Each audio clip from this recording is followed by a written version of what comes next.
I'm Dr. Adam Fenech.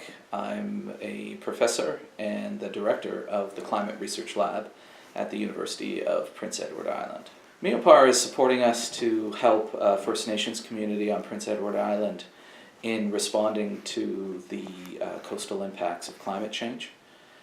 Specifically, they're providing us with funding to purchase a LiDAR instrument, which is a laser that shines off the side of our drone and is able to give us some very detailed imagery of what the topography is like on Lennox Island. And we use that imagery and we put that into a video game environment, and we program what we call CLIVE, which is a coastal impacts visualization environment, which allows us to build a video game that raises and lowers the sea level, as well as looks at coastal erosion on Lennox Island, the First Nations community.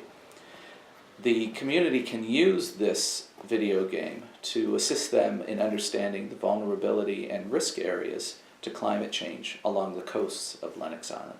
We have a large number of goals. Many of them are technological. We're one of the few, if perhaps the only university in Canada that's flying a LiDAR unit off of a drone at the moment. So we're trying to determine whether or not that's really possible and the types of imagery that comes from flying a LiDAR instrument off of a drone.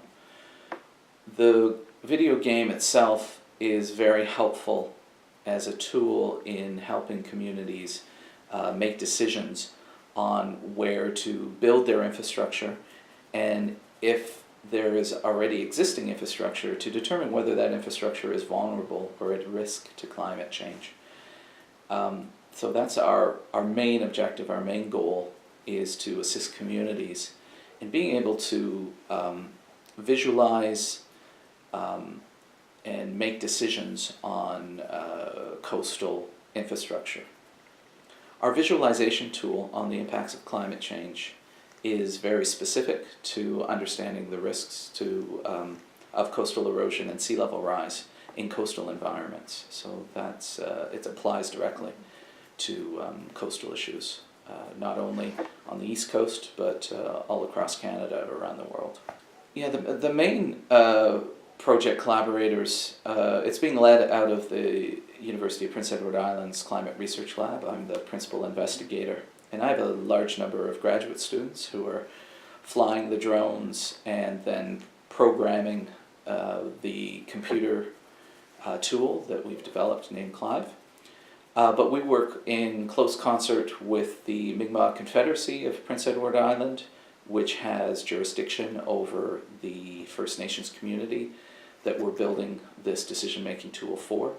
Specifically, it's Randy Angus, who is their resources director, and we work very closely with Randy in being able to educate the community on the work that we're doing, as well as using Randy as a conduit to take our decision-making tool to the actual band council in their development of emergency management operations for Lennox Island.